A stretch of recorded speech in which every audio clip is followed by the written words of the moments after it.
जी। Next जो हमारा method है वो है cross over experiment. Cross over experiment असल में ये मैकेनिज्म डेवलप करने का वो मेथड है जिन रिएक्शन में रीअरेंजमेंट होती है। अब जो रीअरेंजमेंट होती है वो दो तरह से हो सकती है। पहली रीअरेंजमेंट वो होती है कि जिसमें एक ही मॉलिक्यूल का एक माइग्रेटिंग ग्रुप जो होता है वो एक जगह से उतरकर किसी दूसरी जगह पे शिफ्ट हो जाए। ऐसी जो रीअरेंजमेंट होती है उसे हम बोलते हैं इंट्रामोलेकुलर रीअरेंजमेंट। और जो दूसरी टाइप की रीअरेंजमेंट होती है उसमें क्या होता है कि एक मॉलिक्यूल का एक फ्रेगमेंट उतर कर किसी दूसरे मॉलिक्यूल पे जाके अटैच हो जाता है। और इस तरह की जो रीअरेंजमेंट होती है उसे हम बोलते हैं इंटर मोलेकुलर रीअरेंजमेंट।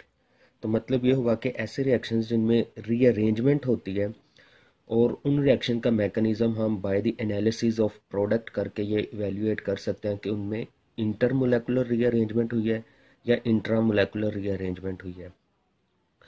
तो क्रॉस ओवर एक्सपेरिमेंट ऐसे रिएक्शंस का मैकेनिज्म डेवलप करने के लिए हम इस्तेमाल करते हैं।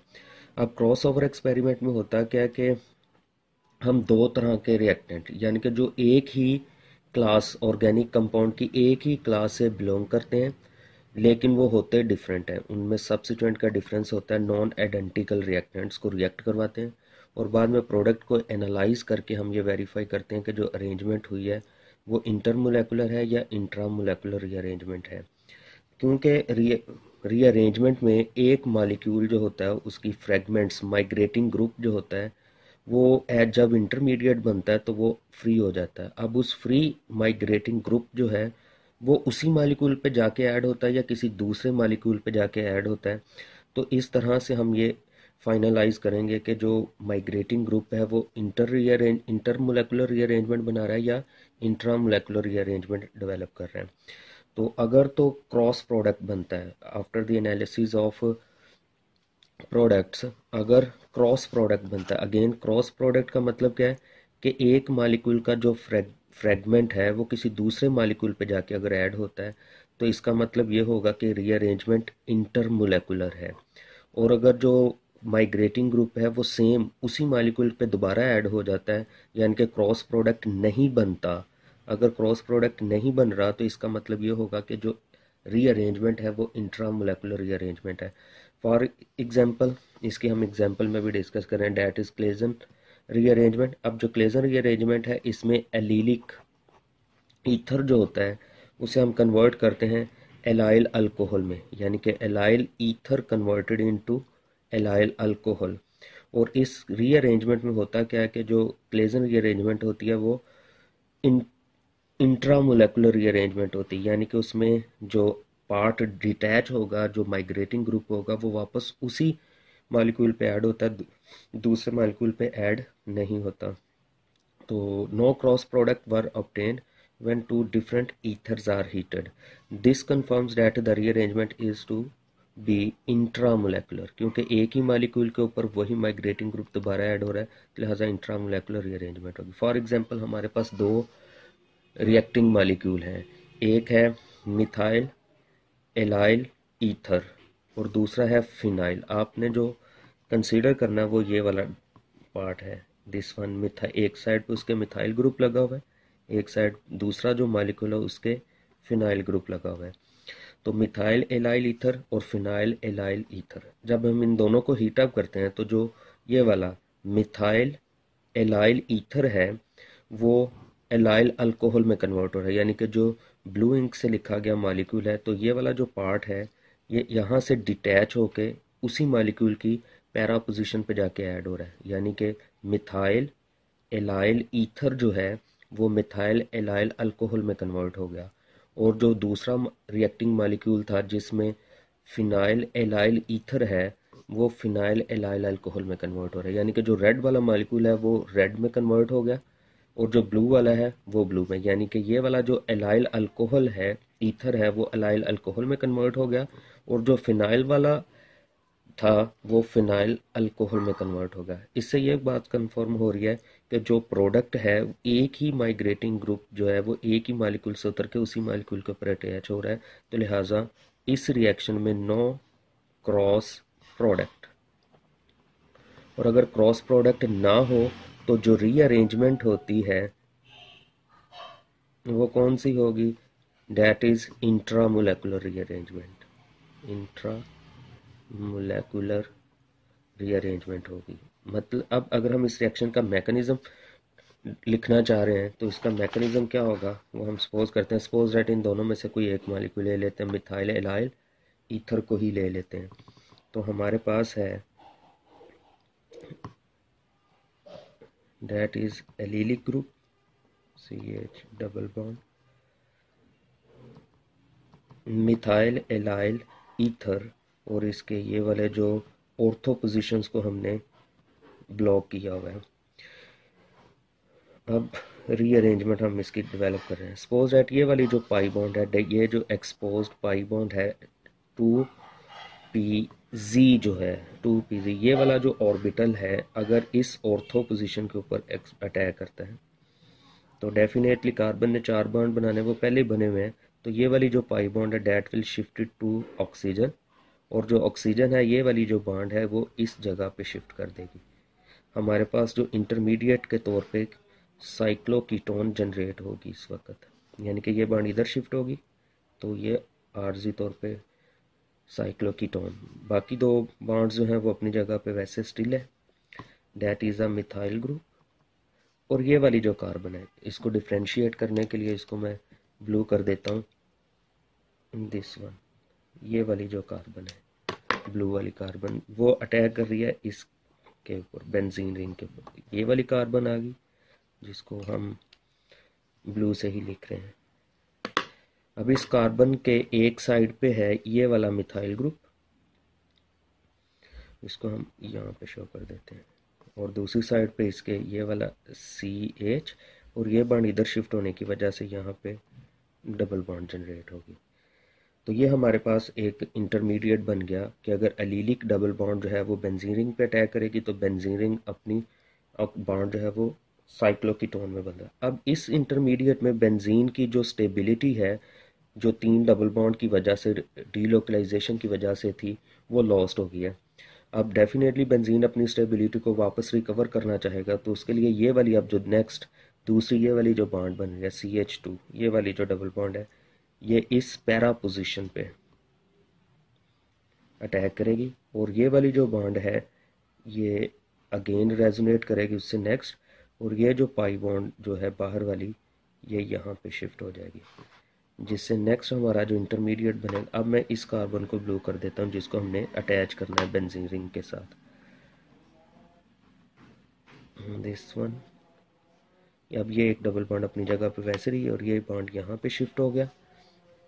ये वाला जो कार्बन है CH2, फिर ये वाला CH, यहाँ पे ये बॉन्ड शिफ्ट होने की वजह से डबल बॉन्ड क्रिएट हो जाएगी, ये वाला CH और CH3। लिहाजा इसको मैं अगेन ब्लू कर रहा हूँ ये वाली कार्बन, और उसके बाद एक ये जो पहली दफ़ा शिफ्ट हुई थी। अब इस कार्बन की 3 बॉन्ड बनी है, लिहाजा यहाँ पे एक हाइड्रोजन आटम अभी एग्जिस्ट कर रहा है, और एक मिथाइल ग्रुप इस जगह पे है, यहाँ पे 2 मिथाइल ग्रुप ऑर्थो पोजीशन जो हमने ऑलरेडी ब्लॉक की हुई थी। नेक्स्ट वन, अब अगेन बेंजीन अपनी स्टेबिलिटी को मेंटेन करने के लिए बॉन्ड इधर शिफ्ट होगी, और ये बॉन्ड इस जगह पे, और फिनो ऑक्साइड आयन जो है वो इस हाइड्रोजन को ऐड करके फिनोल में कन्वर्ट हो जाएगा, that will be our final product.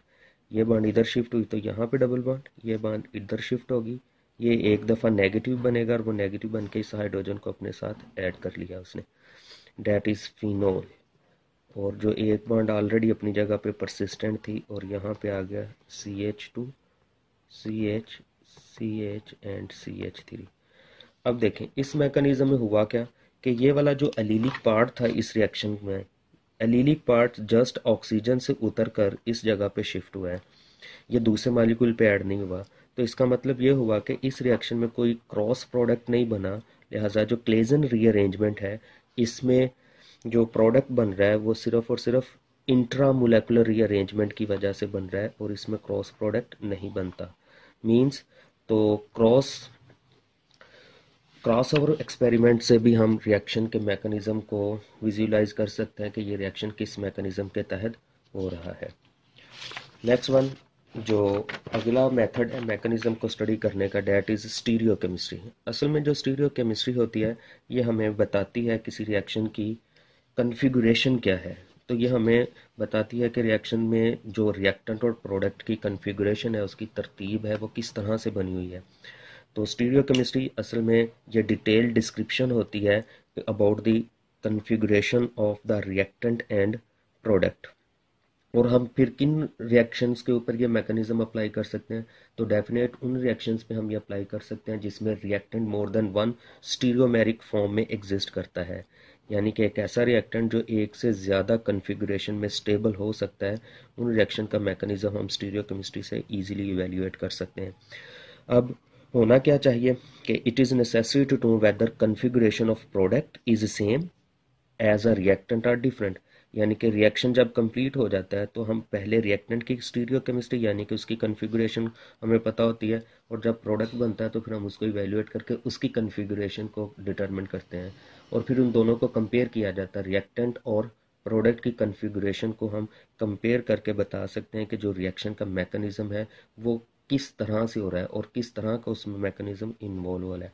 For example, अगर whether the product is optically pure, यानी कि सिर्फ एक ही प्रोडक्ट बन रहा है या मिक्सचर ऑफ प्रोडक्ट्स बन रहा है और एज रिएक्टेंट, और उसकी जो ऑप्टिकल एक्टिविटी प्रॉपर्टी है वो रिएक्टेंट की तरह है या उससे ऑपोजिट है, तो when configuration of the optical active product is different from the configuration of the optically active reactant, thus reaction is said to be occur with configuration of inversion। for example, जैसा कि हमने SN कौन सा वो mechanism था, SN1 mechanism है जिसमें nucleophile opposite side से अटैक करता है, तो लिहाजा जो प्रोडक्ट बनता है उसकी जो कन्फिगुरेशन होती है वो रिएक्टेंट की निस्बत रिवर्स हो जाती, उलट होती है। तो मतलब ये हुआ कि अगर प्रोडक्ट की कन्फिगुरेशन रिएक्टेंट से उलट आ रही है तो इससे हमें एक अंदाज़ा होता है कि डेफिनेट इसमें SN1 मैकेनिज्म न्यूक्लियोफिलिक सब्स्टिट्यूशन हो रही है, और जो प्रोडक्ट है उसकी इन्वर्जन होने की वजह से वो यूनिमोलेकुलर मैकेनिज्म हो सकता है। तो फॉर एग्जांपल हमारे पास एक एग्जांपल है हाइड्रोलिसिस ऑफ 2 ब्रोमो ऑक्टेन, यानी कि ऑक्टेन 8 कार्बन वाला कंपाउंड है जिसकी दूसरी पोजीशन पे ब्रोमो ग्रुप लगा हुआ है। तो 1 2 एंड 6 कार्बन ये वाले हो गए 2 bromo octane, that is a secondary alkyl halide. और अगर हाइड्रोक्सल ग्रुप इसके ऊपर अटैक करता है तो ब्रोमो ग्रुप यहाँ से लीव आउट करेगा। तो इसका जो प्रोडक्ट है वो देखें कि OH ऑपोजिट साइड से अटैक कर रहा है, लिहाजा OH ऑपोजिट साइड पे अटैच हुआ और यहाँ से ब्रोमाइड आइन डिटैच हो गया। तो मतलब ये हुआ कि 2 ऑक्टानोल प्रोड्यूस हुआ 2 ब्रोमा ऑक्टेन से। इससे हमें ये अंदाज़ा हो रहा है क्योंकि जो न्यूक्लियोफाइल है वो ऑपोजिट साइड से अटैक हो रहा है, तो डेफिनेटली ये वाला रिएक्शन एक ट्रांजिशन स्टेट से पास होके इसमें स्टेबल इंटरमीडिएट स्टेट तो नहीं बनेगी, लेकिन ट्रांजिशन स्टेट एग्जिस्ट कर रही है कि जो OH ग्रुप अटैच हो रहा है और ब्रोमो ग्रुप डीटैच हो रहा है, और जैसे जैसे हाइड्रोक्सिल ग्रुप की बॉन्ड स्ट्रोंगर होती जाएगी ब्रोमो ग्रुप यहाँ से लीव आउट होता जाएगा। तो इस तरह से स्टीरियोकेमिस्ट्री किसी भी कंपाउंड की हम स्टडी करके अंदाज़ा लगा सकते हैं कि वो रिएक्शन किस मैकेनिज्म के तहत हो रहा है। और जो लास्ट मेथड है for the determination of mechanism of reaction, that is kinetic study. Kinetic study का असल में काइनेटिक होती क्या है कि हम किसी रिएक्शन का रेट ऑफ रिएक्शन कैलकुलेट कर लें या उसका ऑर्डर ऑफ रिएक्शन कैलकुलेट करने को हम बोलते हैं kinetic study. The study of rate of reaction and the factor affecting the rate of reaction and the mechanism of reaction, ये तीनों collectively known as kinetic study. तो काइनेटिक स्टडी जिसका मतलब है कि हम उसका रेट ऑफ रिएक्शन या ऑर्डर ऑफ रिएक्शन, अगर हमें ये दो चीज़ें पता चल जाए कि वो रिएक्शन का रेट क्या है और रेट ऑफ रिएक्शन किन रिएक्टेंट की कंसंट्रेशन पे डिपेंड कर रहा है और उसका ऑर्डर ऑफ रिएक्शन क्या है, ऑर्डर ऑफ रिएक्शन क्या है, तो हम बता सकते हैं कि उसका मैकेनिज्म क्या है। अगेन हमारे पास एक टर्शरी ब्रोमाइड है, टर्शरी ब्रोमाइड एक कंपाउंड है जिसकी हम हाइड्रोलिसिस कर रहे हैं। अब हाइड्रोलिसिस से क्या बनेगा, टर्शरी अल्कोहल बन रहा है हमारे पास। अब टर्शरी अल्कोहल जो है, टर्शरी कंपाउंड्स होते हैं वो जनरली SN1 मैकेनिज्म के तहत होते हैं जो कि 2 स्टेप मैकेनिज्म है। और 2 स्टेप मैकेनिज्म में क्या होता है कि पहला स्टेप आयोनाइजेशन होता है और दूसरा स्टेप उसमें अटैक ऑफ न्यूक्लियोफाइल होता है। अगर हम इस रिएक्शन का मैकेनिज्म को बात करते हैं तो हमारे पास पहले है tertiary bromide. First step is the ionization, और आयोनाइजेशन से हमारे पास triangular planar carbocation tertiary carbocation बनता है, जो कि sp3 से चेंज होके sp2 में बदल जाएगा। That is a stable intermediate. इसी ऊपर वाले रिएक्शन में जो कि SN2 मैकेनिज्म के तहत हो रहा था, और ये वाला ऊपर वाला भी हमने जो बात की है डैट इज़ SN2 मैकेनिज्म, जो कि सिंगल स्टेप होता है, और सिंगल स्टेप में no intermediate state but transition state exist करती है। और ये जो अभी हम डिस्कस कर रहे हैं example that follow the SN1 mechanism, जिसमें फर्स्ट स्टेप जो है वो आयोनाइजेशन है। We know that first step क्योंकि मोलेकुलर नेचर बॉन्ड डीकम्पोजिशन है, लिहाजा ये स्लो रिएक्शन है। और जो दूसरा स्टेप होगा जिसमें जो न्यूक्लियोफाइल है, और जो न्यूक्लियोफाइल यहाँ पे और इस्तेमाल हो रहा है that is a solvent water molecule, और वो इसके ऊपर बहुत साइड से अटैक कर सकता है, तो लिहाजा हमारे पास जो प्रोडक्ट बनेगा टर्शरी अल्कोहल बन गया। That is ionic nature reaction है, तो that will be a fast step. लिहाजा जो स्लो स्टेप होता है that is a rate डिटर्मिंग step, और रेट डिटर्मिंग स्टेप में हमारे पास सिर्फ एक मॉलिक्यूल जो कि सबसेट्रेट है वो पार्टिसिपेट कर रहा है, तो लिहाजा इस रिएक्शन का जो रेट एक्सप्रेशन ला होगा, जो रेट ऑफ रिएक्शन है वो डिपेंड कर रहा है सिर्फ और सिर्फ टर्शरी ब्रोमाइड पे। तो मतलब ये हुआ कि ज़ाहरी तौर पे रिएक्शन में हमारे पास दो रिएक्टेंट थे, लेकिन जो रेट ऑफ रिएक्शन है वो सिर्फ और सिर्फ टर्शरी ब्रोमाइड पे डिपेंड कर रहा है। तो ऐसे रिएक्शन जिसमें ज़ाहरी तौर पे दो रिएक्टेंट्स हों और रेट ऑफ रिएक्शन एक पे डिपेंड कर रहा हो, तो either it will be pseudo first order reaction और either it will be first order reaction. तो यहाँ पे जो रेट ऑफ रिएक्शन है टोटली डिपेंड कर रहा है वन सबस्ट्रेट पे। तो इसका मतलब ये है कि ये जो न्यूक्लियोफिलिक सब्स्टिट्यूशन हो रही है अकॉर्डिंग टू SN1 मैकेनिज्म के तहत हो रही है, और इस तरह से हम इस रिएक्शन का मैकेनिज्म प्रपोज कर सकते हैं कि जिसमें सिंगल स्टेप रिएक्शन है और it will be first order reaction, क्योंकि रेट ऑफ रिएक्शन एक मॉलिक्यूल की कंसंट्रेशन पे डिपेंड कर रहा है, तो लिहाजा it will be first order reaction. इसी काइनेटिक स्टडी में एक और कंसेप्ट है जो कि kinetic isotopic effect, that is very important. Last method है for the determination of mechanism of reaction.